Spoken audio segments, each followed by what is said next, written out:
좀 자주 뵙는 것 같죠, 여기서? 기분 탓인가?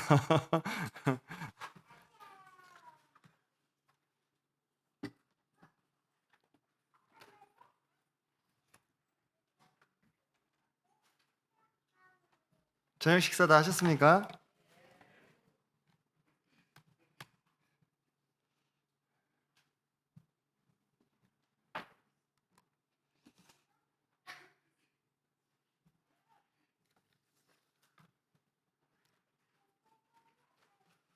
오늘 비가 왔죠? 성도님들 비 오면 좋으세요? 아니면 좀 번거로우세요? 아, 반반이십니까? 저는 비 오는 거 좋아합니다. 예. 오늘 비가 와서 아침부터 기분이 좋았어요. 예. 낮인데도 꼭 그 밤같이 약간 어두컴컴할 때 있잖아요. 그럴 때 차분하니 좋아요. 그래서 뭐 여름 장마가 이제 시작되는 것 같은데 비가 와도 좋고 날이 좋아도 좋고 그죠? 우리 그리스도인은 어떤 날에도 감사할 수 있는 그런 사람들이 아닌가 싶은 생각이 듭니다. 오늘은 시모나 시모나라는 제목으로 같이 주님이 주시는 말씀을 상고하고자 합니다. 본문 말씀 누가복음 22장 31절로 34절 말씀을 같이 보겠습니다. 누가복음 22장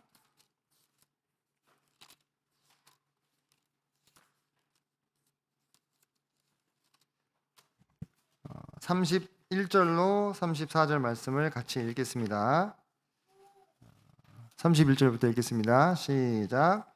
시몬아 시몬아 보라 사탄이 너희를 밀가부르듯 하려고 요구하였으나 그러나 내가 너를 위하여 내 믿음이 떨어지지 않기를 기도하였노니 너는 돌이킨 후에 내 형제를 굳게 하라.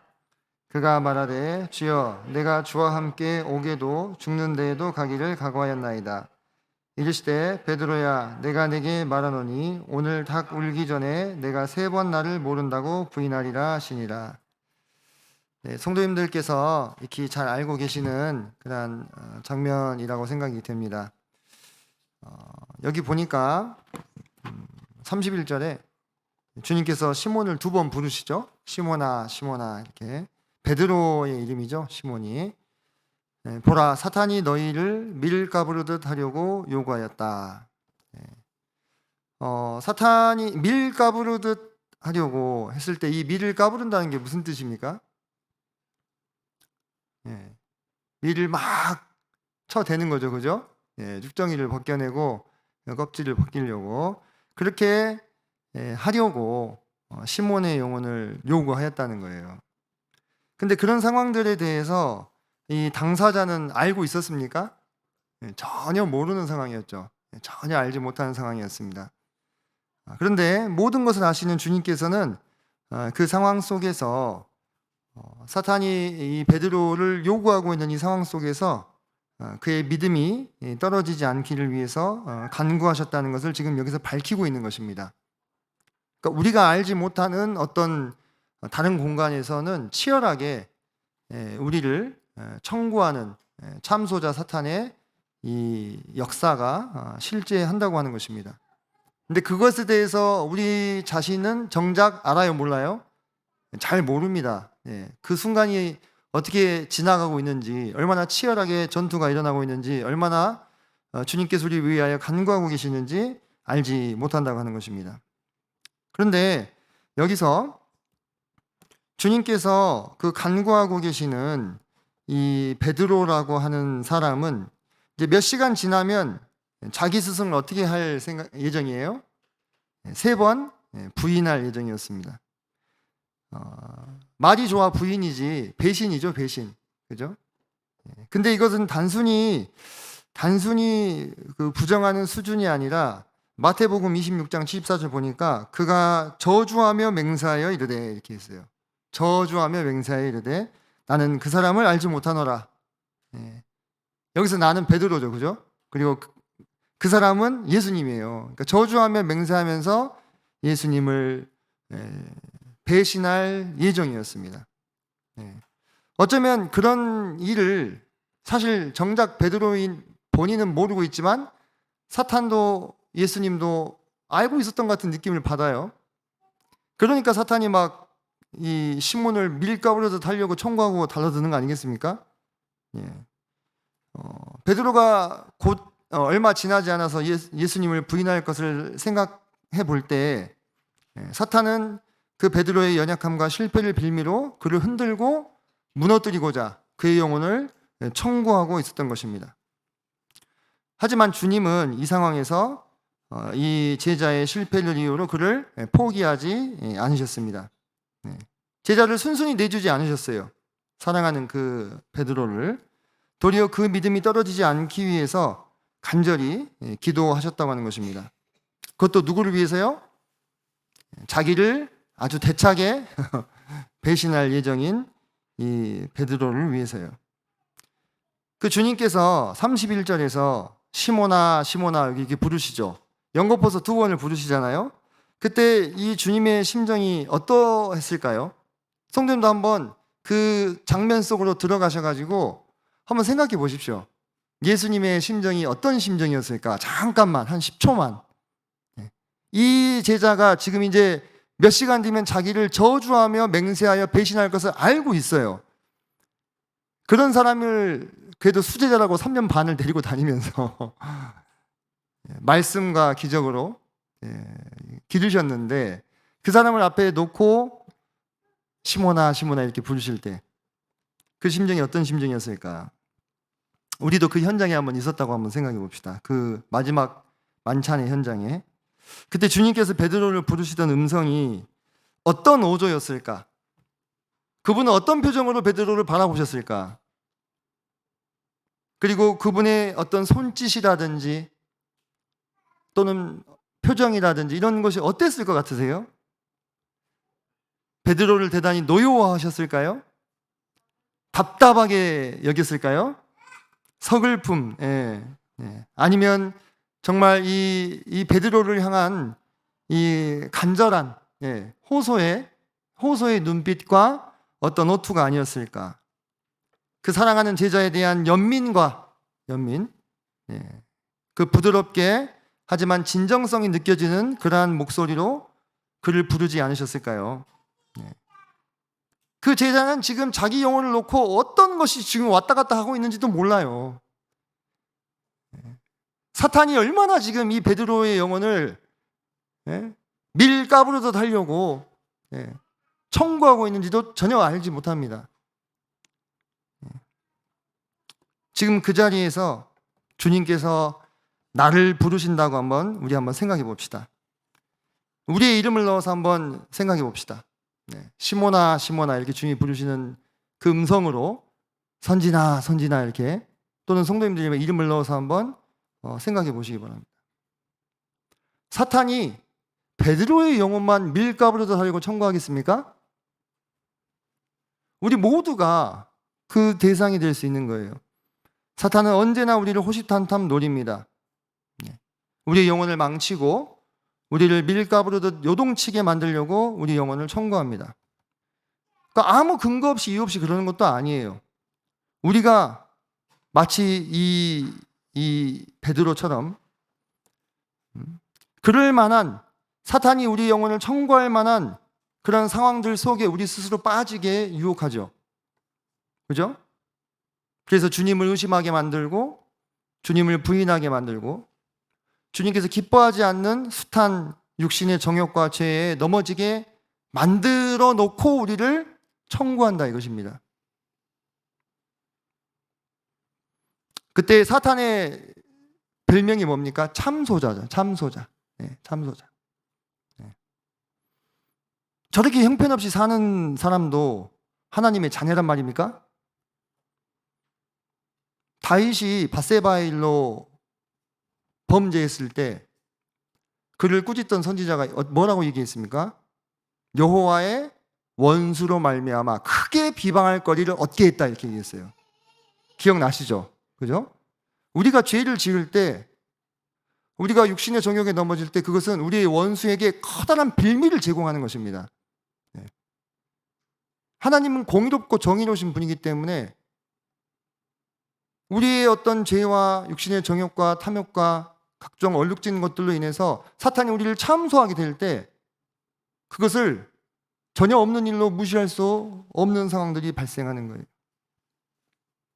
그래서 마치 우리의 영혼이 자기 것이라도 되는 양 하나님께 그렇게 청구한다 이거예요. 그런데 그때 우리에게 누가 계시느냐? 너무나 다행스럽게도 주님께서 우리의 행한 대로 갚지 않으시고 우리의 지은 죄를 따라 우리의 영혼을 사단에게 순순히 넘겨주지 않으시는 것입니다. 그때 그분은 어떻게 하십니까? 그분의 못 박힌 두 팔과 두 손과 두 발을 내밀어서 아버지께 보이시는 거예요.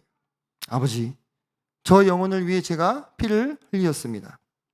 저 영혼을 사하여 주시고 그 믿음을 굳게 해 주십시오. 그렇게 주님께서 중보의 기도를 지금도 하고 계시는 것입니다. 우리를 위해서. 때때로 우리가 삶으로 또는 말로 주님을 부인하는 그러한 삶을 살지라도 우리를 버리거나 포기하는 것이 아니라 또는 우리를 사단에게 넘겨주시는 것이 아니라 우리를 위해 간구하고 계시는 것입니다. 왜 그렇습니까? 바로 그런 분이 우리 아버지 하나님이시며 우리의 주님이시기 때문입니다. 성도님들, 예수님께서 천성을 떠나서 우리를 찾아오신 이유가 뭡니까? 우리를 구원하시려고, 맞지요? 네. 그런데 그것뿐만이 아닙니다. 하나님 되신 예수님께서 그 하늘의 보좌를 버리시고 이 땅에 찾아오신 것은 그분을 통하여 누구를 우리에게 보여주시려고? 아버지 하나님이 어떤 분이신지를 보여주시려고 이 땅에 찾아오신 거예요. 그래서 우리 주님에 대해서 그분은 하나님의 영광의 광채이시요 그 본체의 형상이시다 이렇게 얘기했어요. 우리가 눈으로 볼 수도 없고 헤아릴 수도 없고 감히 가늠할 수 없는 그 아버지 하나님을 누굴 통해서 볼 수 있다고요? 예수님을 통해서. 그래서 예수님이 그러셨잖아요. 나를 본 자는 아버지를 보았거늘 그러잖아요. 우리에게 아버지를 보여주옵소서 빌립이 그러니까 나를 본 자는 아버지를 보았거늘 이렇게 말씀하셨잖아요. 그러니까 주님께서 우리에게 보여주시는 그 모습이 아버지 하나님의 모습이라 이거예요. 그러면 사람의 수준은 어떤 수준이냐? 사람은 지극히 기브 앤 테이크입니다. 나에게 해준 만큼, 나에게 잘해준 사람에게는 나도 잘 대해주고, 나에게 잘못하는 사람은 어때요? 나도 갚아주고. 그게 사람이잖아요. 맞죠? 네. 눈에는 눈, 이에는 이 방식대로. 그러면 사탄은 어떤 존재입니까? 사탄은 선을 악으로 갚는 존재예요. 잘해준 사람한테도 해코지를 해. 이게 어떤 수준이라고요? 사탄의 수준이에요. 사탄은 그러니까 인간보다도 못한 존재죠. 어떤 면에서는.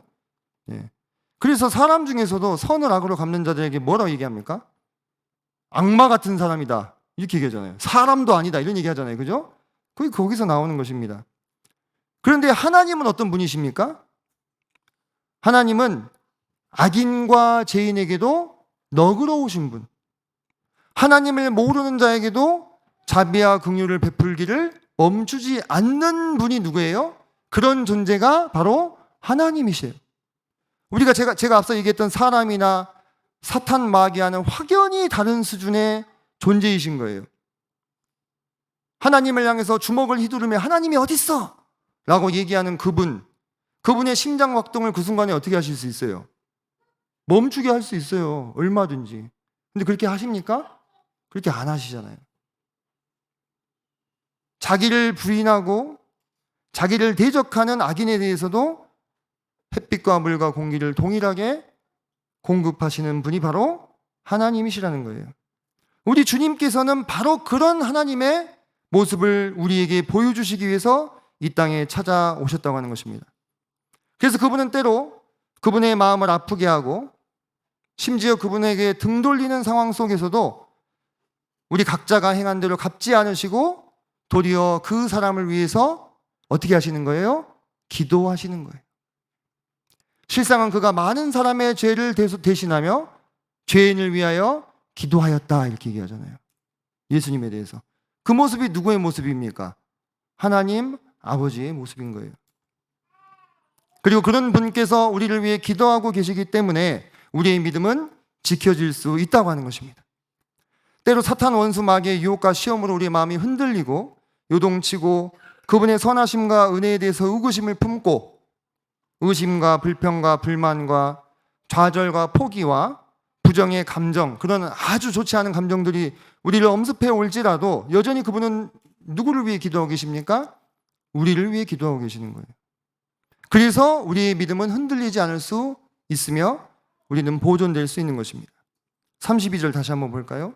그러나 내가 너를 위하여 내 믿음이 떨어지지 않기를 기도하였다. 몇 시간 뒤에 자기를 저주하며 배신할 제자를 위해서도 주님은 기도하시는 모습을 보이셨다는 것입니다. 그리고 주님께서 기도하셨기 때문에 이 베드로는 넘어지지 않을 수 있었다라고 생각됩니다. 근데 그 뒤에 주님께서 무슨 말씀하시냐면 너는 돌이킨 후에 내 형제를 굳게 하라 이렇게 말씀해요. 너는 돌이킨 후에 내 형제를 굳게 하라. 이제 몇 시간 뒤면 베드로는 자신의 신앙 여정 중에 가장 절체절명의 위기를 맞게 될 예정이었습니다. 그러나 주님의 중보의 기도가 그의 믿음을 붙들어 다시 돌이킬 수 있게 될 것이었어요. 근데 이 과정을 통해서 베드로는 자신이 어떤 사람인지를 적나라하게 깨닫게 될 것이었어요. 근데 적어도 그 주님께서 내가 너를 위하여 내 믿음이 떨어지지 않기를 위해 기도했다. 지금 이 누가복음 22장의 이 장면에서는 적어도 베드로는 그렇게 생각했어요, 안 했어요? 베드로는 그렇게 생각하지 않았어요. 베드로는 뭐라고 생각하고 있었습니까? 나는 예수님을 위해서 죽는, 내가 함께 오게도 감옥에도 죽는 데에도 가기를 어떻게 했다고요? 각오했대요.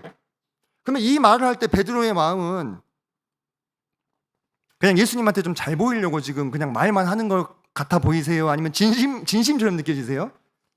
네. 베드로는요, 이 33절 이야기를 할 때요, 정말 추호도 의심 없이 그렇게 생각한 거예요. 자기 자신에 대해서. 그렇게 생각한 거예요. 정말로 진심이었어요, 베드로는. 나는 이 시점에 베드로의 자기인식은 뭐였냐면 나는 예수님을 위해서 죽을 수도 있는 사람이요. 그리고 추호의 의심이 없어. 적어도 그는 자기 자신에 대해서 그렇게 믿고 있었어요. 그런데 성도님들, 그 베드로의 자기 인식이 정말로 올바른 인식이었습니까? 우리는 그 뒷이야기를 알고 있죠. 그러니까 적어도 자기 자신에 대한 그 인식이 올바르지 않다는 것을 우리는 알아요. 바로 이 시점에도 베드로는 진심인데도. 그래서 주님께서는 베드로의 중심을 알기 때문에 이 상황에 대해서 예수님이 돌려서 말하지 않습니다. 예수님 뭐라고 얘기하셔요? 34절에 베드로야 내가 내게 말하노니 오늘 닭 울기 전에 내가 3번 나를 모른다고 부인하리라. 그가 앞으로 어떻게 예수님을 배반할 것인지를 직설적으로 말씀을 해주신다는 거예요. 직설적으로. 성도님들, 한번 우리 이 장면을 곰곰이 생각을 한번 해봅시다. 우리는 우리 자신에 대해서 얼마나 모르고 있는 사람들입니까? 그렇지 않습니까? 그래도 나는 나를 좀 괜찮은 사람으로 얼마나 우리의 본연의 모습을 과대평가하고 있습니까? 우리의 실상에 대해서 있는 그대로 낱낱이 주님이 34절에 얘기해 주시는 것처럼 얘기해 준다면 우리 중에 몇 명이나 여기 이렇게 떳떳하게 앉아 있을 수 있겠습니까? 다 쥐구멍이라도 들어가고 싶은 심정이 될 거예요. 근데 그렇게 생각하고 사는 사람들은 거의 없어요. 다 그래도 난 좀 괜찮다고, 난 좀 괜찮은 사람이라고 이렇게 스스로를 기만하고 포장하며 살아갑니다. 때때로 우리 주님을 위해서 무슨 일도 할 수 있을 것 같이 생각합니다. 어떤 상황도 견딜 수 있을 거다 이렇게 생각합니다. 어떤 사람도 다 받을 수 있을 거다 이렇게 생각을 합니다. 항상 사랑으로 행할 수 있을 거다 생각합니다. 여기서 베드로는 진심이었습니다. 우리도 진심일 거예요. 그 생각을 할 때 우리 마음속에 진심일 거예요. 그런데 언제 그 실체가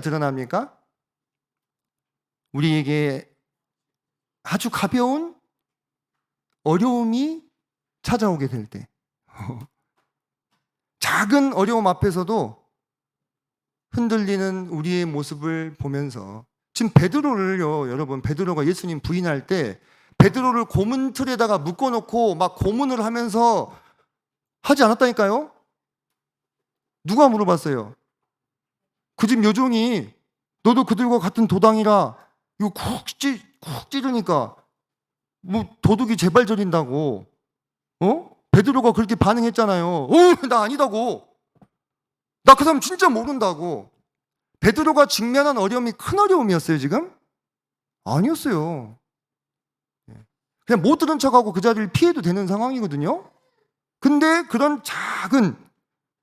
아주 작은 어려움 속에서도 우리를 향한 이 자기 인식, 이 포장지가 다 벗겨져 버리고 만다는 거예요. 주님을 위해서 죽기는 고사하고 형제 자매들을 위해서도 죽지 못하는 내 모습, 내 자존심이나 내 만족이나 내 모든 것을 내려놓고 그 대상을 품을 수조차 없는 존재임이 적나라하게 드러난다고 하는 것입니다. 우리는 이 베드로의 33절의 고백 앞에서 우리의 모습을 한번 생각해 봐야 되는 거예요. 주님은 베드로의 왜곡된 자기인식을 즉시 바로잡아 주셨어요. 거기서 베드로의 고백에 감동하지 않으셨어요. 야, 그래 베드로야, 그래도 네밖에 없다. 나를 위해서 오게도 죽는 데에도 가기를 각오했다니. 적어도 베드로는 진심이었잖아요. 그러면은 말이라도, 우리 주님이 실상을 알고 있다 할지라도 말이라도, 그래 베드로야, 네밖에 없다, 그렇게 하지 않으셨어요. 근데 왜냐하면 주님은 베드로가 지금 자기 자신도 감당하지 못할 말을 하고 있다는 것을 아셨어요. 그 순간에 베드로의 마음은 좀 어땠을까요? 베드로의 마음은 좀 억울하지 않았을까요? 주님 좀 너무하시네. 나 그런 사람 진짜 아닌데. 나 진짜 주님 위해서도 죽을 수 있는데 주님 진짜 내 마음을 몰라주시네. 서운했을 수도 있어요.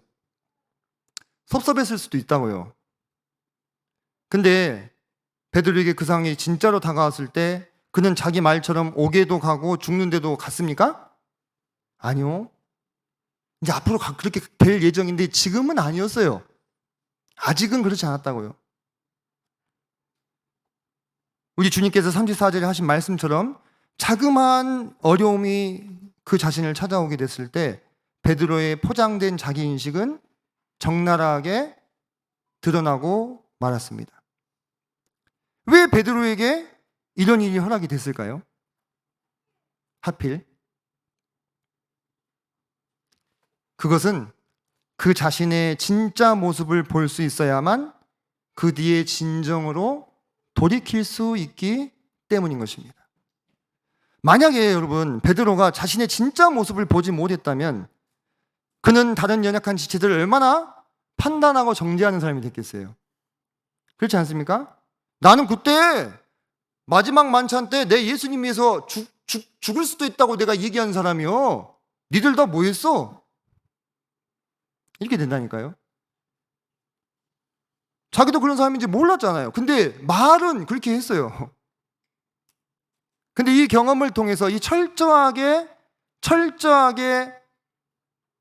자기 인식이 깨어지는 이 과정을 통해서 비로소 베드로는 자기의 신앙과 믿음이 나의 의지와 결심, 여기 보니까 각오했다 했어요. 각오. 나의 각오로 내 신앙이 유지되는 것이 아니라 주님의 기도로 지탱되고 있음을 절절하게 깨닫게 됐을 것입니다. 그리고 그것을 봐야만 그는 진정으로 돌이킬 수 있게 되는 거예요. 그에게 이런 경험이 주어짐으로 인해서 이제 그는 다른 연약한 지체들의 처지를 이해하고 그들을 위해서 마치 주님께서 자신이 연약한 줄도 모르고 나섰던 자기를 위해 간구해 주셨던 것처럼 그들을 위해서 진심으로 기도하는 자로 세워질 수 있게 된 거예요. 베드로가 이 경험을 했기 때문에. 그 뒤에 주님께서 베드로에게 무슨 말씀을 주십니까? 내 양을 먹이라 하시잖아요. 그죠? 내 양을 먹이려면 그 양이 얼마나 연약하고 넘어지기 쉬운 존재인지, 그리고 베드로 너도 얼마나, 네가 말은 그럴듯하게 한다마는 네도 얼마나 연약하고 넘어지기 쉬운 존재인지를 알아야 한다. 그래서 그것을 알고 주님을 통해 붙드심을 받는 은혜를 경험해야만, 비록 그 과정은 어떻습니까? 너무나 슬프고 아픈 과정이었죠.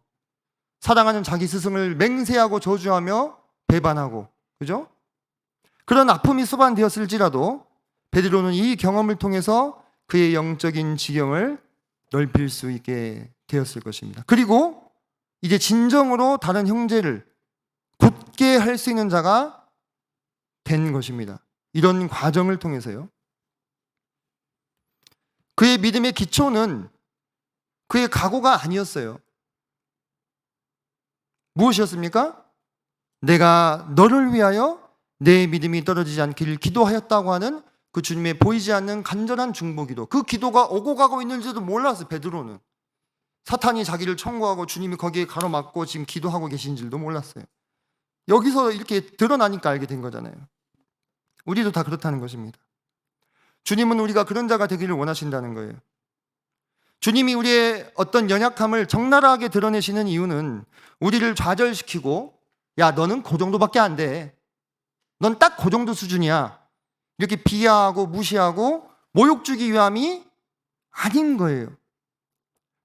도리어 그렇게 형편없는 나, 그렇게 작은 어려움 앞에서도 너무 흔들리는 나, 그런 나를 그 순간에도 여전히 붙들고 계시는 주님을 바라보게 하시고, 이런 과정을 통해서 내 가면과 포장을 벗고 진심 어린 마음으로 다른 연약한 지체들을 굳건하게 해주는 자로 세워지기를 원하시기 때문에 그런 거예요. 왜 그렇습니까? 바로 그 모습이 우리의 아버지 되시는 하나님의 모습이기 때문인 거예요. 32절의 뒷부분 보면은 너는 돌이킨 후에 내 형제를 굳게 하라 했잖아요. 그죠? 내 형제를 굳게 하라. 근데 여기서 우리가 굳건하게 해줘야 될 그 형제는요, 그냥 보통의 형제들이 아닐 수 있는 거예요. 나를 좋아해주고 나를 존경하고 나를 따르는 형제들만 있지 않다고요. 지금 주님께서 누구를 위해서 간구하셨습니까? 몇 시간 뒤에 자기를 배신할 베드로를 위해서 간구하고 계시잖아요.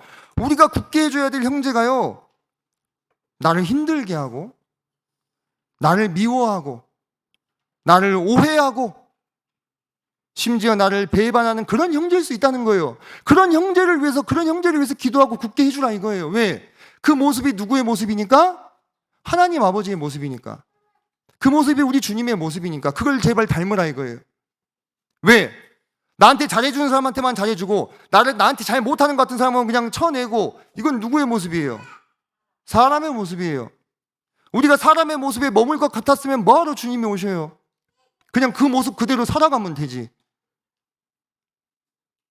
우리 주님은 그 이상의 모습을 우리에게 보여주시고자 이 땅에 찾아오신 것입니다. 그것을 우리에게 본으로 보여주신 거예요. 여기서 우리가 굳게 해야 될 형제는 나에게 우호적인 형제가 아닙니다.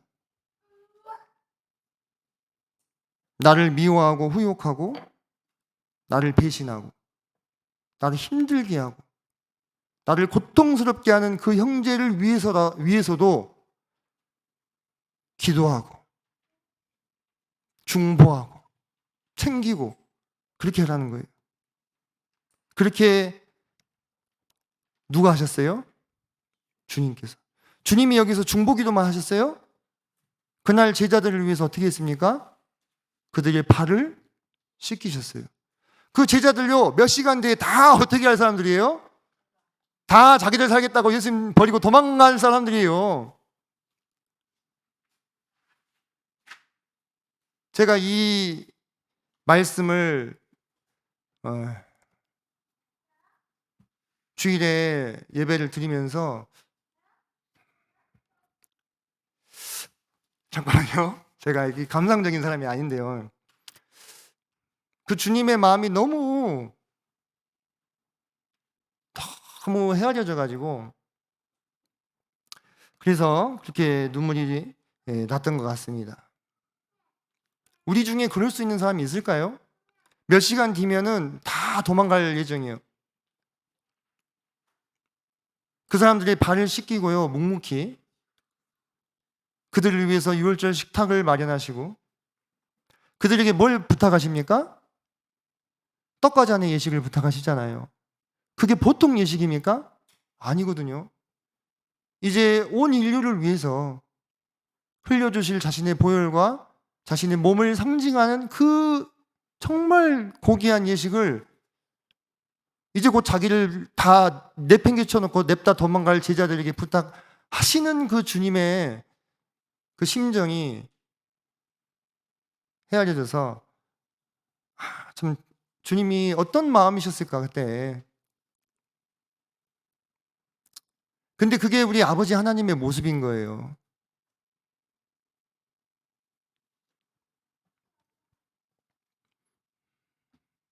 이제 우리에게 무엇이 달려 있겠습니까? 그들 위해 기도하시고 발을 닦으셨던 주님의 모습을 닮아서 참된 하나님 아버지의 자녀처럼 행동할 것인지, 아니면 그냥 이 땅에 육신을 입고 태어난 사람으로 사람처럼 딱 사람 수준만큼이라도 나에게 잘해주는 사람한테는 잘해주고 나한테 잘못하는 사람한테는 나도 그냥 잘못하고 뭐 볼일 없다, 그렇게 행동할 것인지, 그것은 나의 순종과 선택에 달린 것입니다. 성도님께서 잘 아시다시피 이후에 베드로는 어떻게 했습니까? 네, 우리 주님의 간구의 결과로 그는 믿음을 잃지 않고 초대교회의 기둥 같은 형제가 되었습니다. 그죠? 정말 기둥 같은 형제가 됐어요. 그래서 수많은 다른 형제들을 붙들어 주었습니다. 베드로후서 1장 10절 잠깐 가볼까요?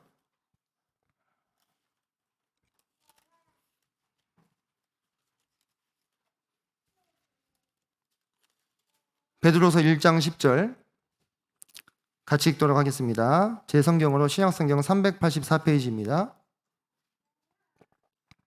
시작. 그러므로 형제들아 더욱 힘써 너희 부르심과 택하심을 굳게 하라. 너희가 이것을 행한즉 언제든지 실족하지 아니하리라. 자, 베드로 사도가 썼던 두 서신 중에 베드로후서 1장 10절에 그는 형제들에게 어떻게 얘기하고 있습니까? 더욱 힘써 너희 부르심과 택하심을 굳게 하라. 우리 주님께서 사도 베드로에게 하신 말씀을 그대로 어떻게 하고 있어요? 순종하고 있잖아요. 너는 돌이킨 후에 너희 형제들을 굳게 해라. 그 말씀 그대로 사도 베드로는 이 서신을 통해서 다른 많은 형제들을 굳건하게 해주고 있습니다. 그가 그런 사람이 될 수 있었던 것은 예수님의 기도 덕분이었던 것입니다. 예수님의 사랑 덕분이었던 것입니다. 자신을 배신할 제자의 발을 기꺼이 씻기시고 그를 위해 기도하시던 그분의 모습이 곧 하나님 아버지의 모습이었습니다. 우리가 그분의 자녀일진데 아버지와 주님의 모습을 닮아가는 것이 마땅하지 않겠는가. 베드로 사도는 후에 그의 글을 통해서 또 이런 말씀들을 남겼어요. 마지막으로 말하노니 너희가 다 마음을 같이하여 동정하며 형제를 사랑하며 불쌍히 여기며 겸손하며 악을 악으로 욕을 욕으로 갚지 말고 도리어 복을 빌라. 이를 위하여 너희가 부르심을 받았으니 이는 복을 이어받게 하려 하심이라. 베드로가 악을 악으로 욕을 욕으로 갚지 말고 도리어 복을 빌라는 말을 할 수 있는 사람이 된 것은 어떻게 그렇게 된 것입니까? 그가 먼저 그런 사랑을 받았기 때문입니다. 그가 먼저 주님을 통해서 그런 중보의 기도를 입었기 때문입니다. 그래서 그는 자신 있게 이렇게 이야기할 수 있는 거예요. 그도 그런 사랑을 받았고 그도 그런 사랑을 베풀었을 것입니다. 여기서 여러분 성도님들, 왜 사도 베드로가 다 마음을 같이하여 동정한다는 게 뭐예요? 불쌍하게 생각한다는 거예요. 그죠? 불쌍히 여기며 이렇게 얘기했을까요? 왜 그 베드로는 그렇게 얘기했을까요? 사도 베드로가 베드로전서에서는 또 이렇게 얘기했습니다. 5장 9절에서 제가 베드로 사도의 말만 다 가져왔는데 너희는 믿음을 굳건하게 하여 그를 대적하라. 이는 세상에 있는 너희 형제들도 동일한 고난을 당하는 줄을 알미라. 그러니까 왜 베드로 사도가 우리가 서로 불쌍하게 생각하며 서로 동정해야 된다고 말했냐면은 우리 모두, 우리 형제 자매들 모두 하나님의 참 자녀로 부르심을 받은 성도들은 모두 너나 할 것 없이 다 사탄 마귀에게 동일한 고난을 당하고 있음을 알았기 때문입니다. 베드로 사도가 그것을 알았던 거예요. 그래서 우리는 서로를 불쌍히 여기고 긍휼히 여기고 동정하며 서로를 위해 기도하는 편을 택해야 되는 거예요. 혹 상대방이 나를 화나게 하고 힘들게 할지라도요, 그것은 왜 그러는 것입니까? 저 형제 왜 저래? 저 자매 왜 저래? 이게 아니라 그도 누구의 시험을 받고 있는 거예요? 사탄 마귀의 시험을 받고 있는 거예요. 그도 사탄 마귀에게 휘둘리고 있는 거예요, 지금. 그렇기 때문에 저 형제가 저러는구나. 그렇기 때문에 저 자매가 그러는구나. 그렇게 생각을 할 때요, 그 형제나 자매가 미운 것이 아니라 누가 미워지는 것입니까? 네, 사탄 마귀가 미워지는 거예요. 그 지체가 나한테 왜 저래 이게 아니고 그 지체도 그 너머에서 그를 참소하고 휘두르고 있는 누가 있어요? 사탄 마귀가 있는 거예요. 우리가 정말로 하나님의 자녀로 참으로 부르심을 받았다면 우리는 그 누구도 예외 없이 이 사탄 마귀의 이 관역 앞에 피할 수 없습니다. 모두가 함께 이 땅에서 고난 당하고 있는 거예요. 근데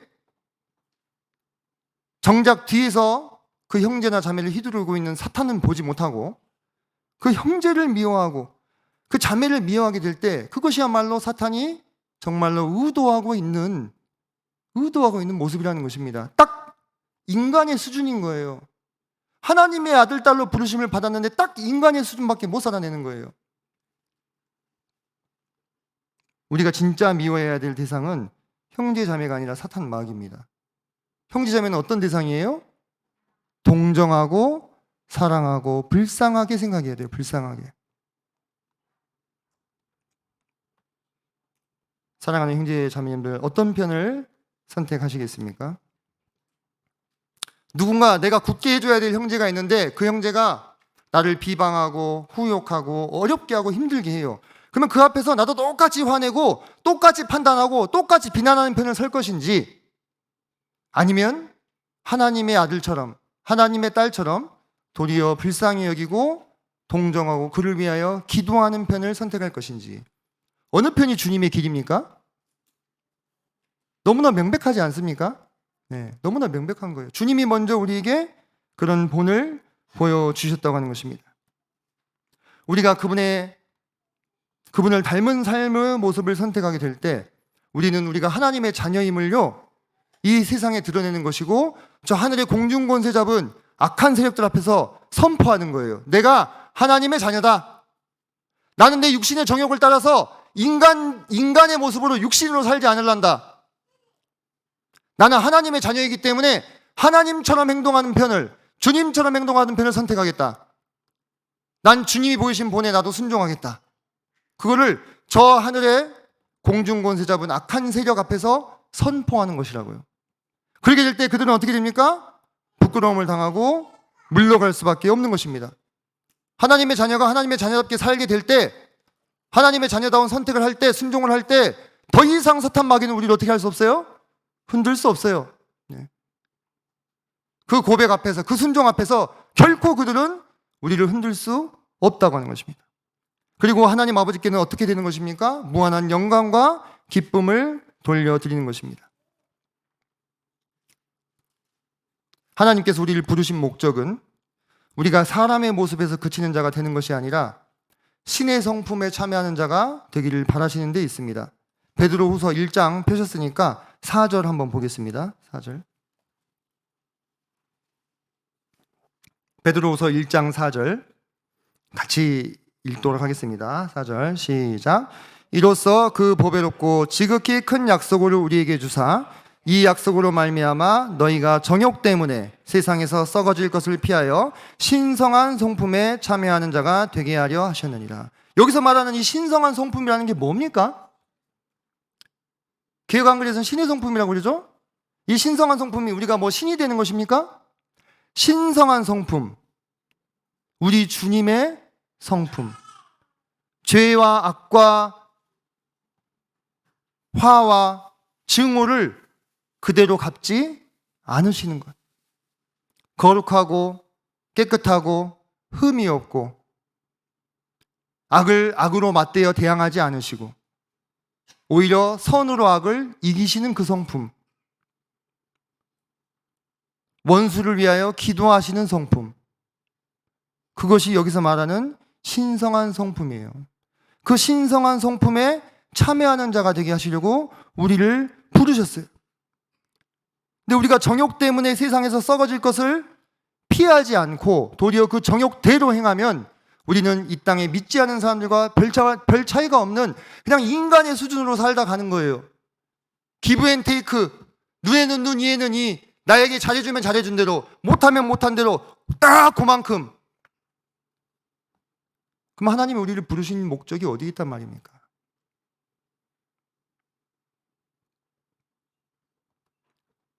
주님이 우리를 부르신 것은 그러한 세상에 썩어질 정욕을 피해서 신의 성품에 참여하는 자가 되기를 바라시는 것입니다.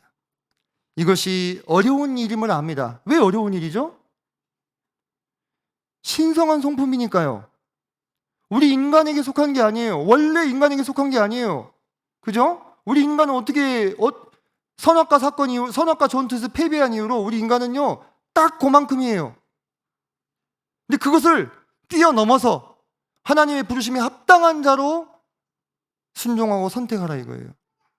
아, 주님 저 그렇게 못 살겠는데요? 저 그렇게 못 하겠는데요? 어쩌면 그게 정직한 표현입니다.